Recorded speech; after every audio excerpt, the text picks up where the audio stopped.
Kacang-kacang. Tuhan kasih naik 1 juta per puluhan. Masih kasih? Kasih. Hanya 1 lembar. Tuhan kasih naik 10 juta per puluhan. Masih kasih? Masih? Kenapa mulai beda pendapat? Makin besar kita makin gelisah. Ambil 1 juta di tangan kiri, 9 juta di tangan kanan. Kita lihat 2-3 kali, lihat ulang-ulang begini. Terus bilang, Tuhan juga mengerti. Makin diberkati kok kita makin ragu dengan Tuhan.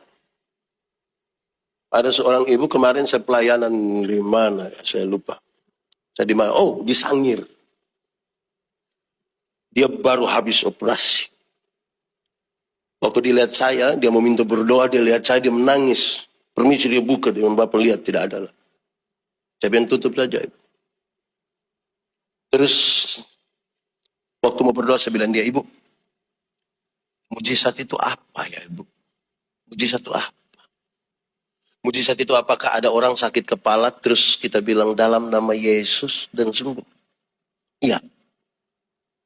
Ibu, apakah kalau Ibu seoperasi tahun 2001 ini sampai 2024 Ibu masih ada, masih hidup, masih bisa tertawa hingga hari ini, masih termasuk mujizat atau tidak?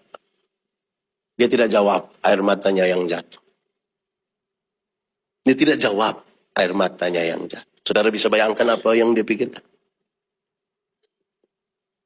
Kadang-kadang kita merasa mujizat itu adalah ketika kita kemudian kalau sakit langsung sembuh.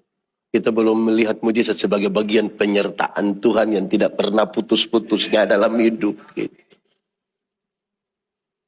Tuhan kan itu Tuhan tunjukkan jalan yang harus ketemu.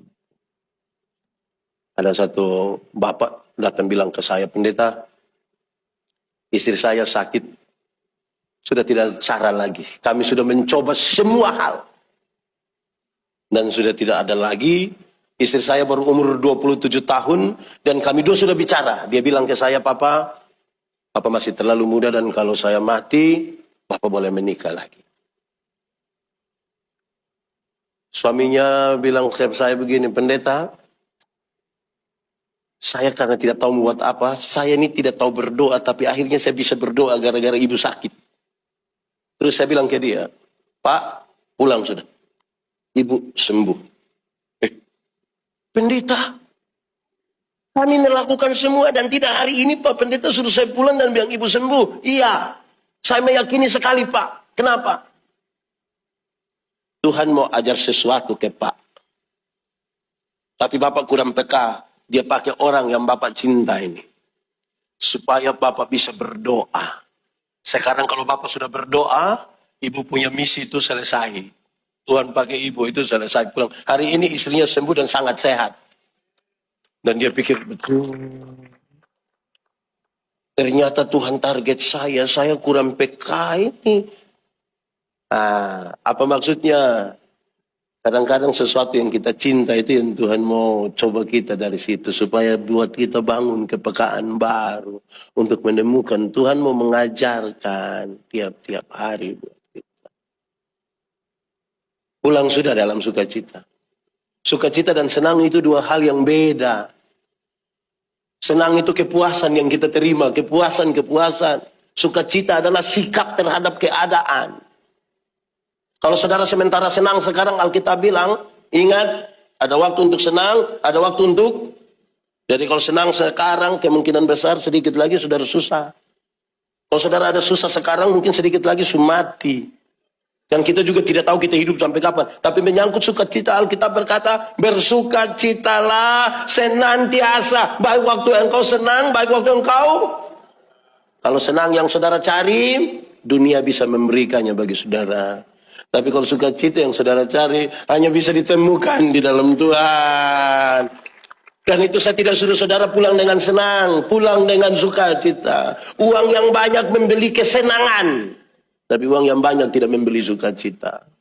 Hanya banyak orang berkelimpahan harta, tapi tidak mengalami sukacita karena sikapnya yang salah. Dan itu pulang dengan sukacita. Ingat, senang bagian dari sukacita, tapi senang itu bukan sukacita. Masih banyak orang mencari Tuhan untuk senang, bukan untuk sukacita. Senang bagian dari sukacita, tapi senang itu bukan sukacita. Seperti ban itu bagian dari mobil, tapi ban itu bukan mobil. Supaya jangan baru naik ban, dia kira naik mobil. Itu anak kecil sekali. Pulanglah dalam sukacita. Mari tunduk kepala di hadapan Tuhan Allah. Nikmati 1-2 menit dengan Tuhan. Firman Tuhan berkata, kalau kamu dengar suaranya, jangan keraskan hatimu. Minta Roh Kudus lembutkan setiap hati yang keras. Nikmati saja dengan Tuhan hari ini dan katakan sesuatu kepada Tuhan. Jujur. Ingat, manusia mungkin kita bisa tipu, tapi Tuhan tidak bisa kita tipu. Dia lihat sampai ke kedalaman jiwa kita. Dia sungguh tahu siapa kita hari ini. Berkomitmenlah Tuhan. Perdengarkanlah kasih setiamu kepadaku tiap-tiap hari. Karena saya terlalu tertuju kepada masalah dan lupa kepada kesetiaan Tuhan atas saya. Bilang kepada Tuhan, Tuhan tolong tunjukkanlah kepadaku jalan yang harus kutempuh hari ini. Karena Engkau menyiapkan sukacita, damai sejahtera, berkat jasmani rohani. Minta pada Tuhan. Tuhan berikan kepekaan. Kepekaan pada kami, kepada kita sekalian, kepada diri saya. Supaya kepekaan itu membawa saya kepada apa yang Tuhan maksudkan. Tuhan terima kasih. Firman-Mu menolong kami untuk memulai hari dengan benar. Kami renungkan Firman-Mu dalam keterbatasan kami, tapi kami percaya kalau Tuhan di dalam kami, kami di dalam Tuhan, benih-benih Firman-Mu akan bertumbuh dan berbuah dalam hidup kami. Kami meyakini Firman-Mu akan menjadi pelita bagi kaki kami, terang bagi jalan kami. Supaya kami pulang hari ini dengan sukacita, bukan karena kami tanpa masalah, tapi karena kami tahu Tuhan Yesus yang baik tidak akan pernah biarkan kami berjalan sendiri.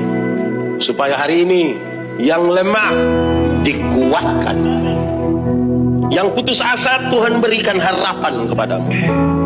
Saudara yang masih ragu-ragu, Tuhan berikan iman atasmu.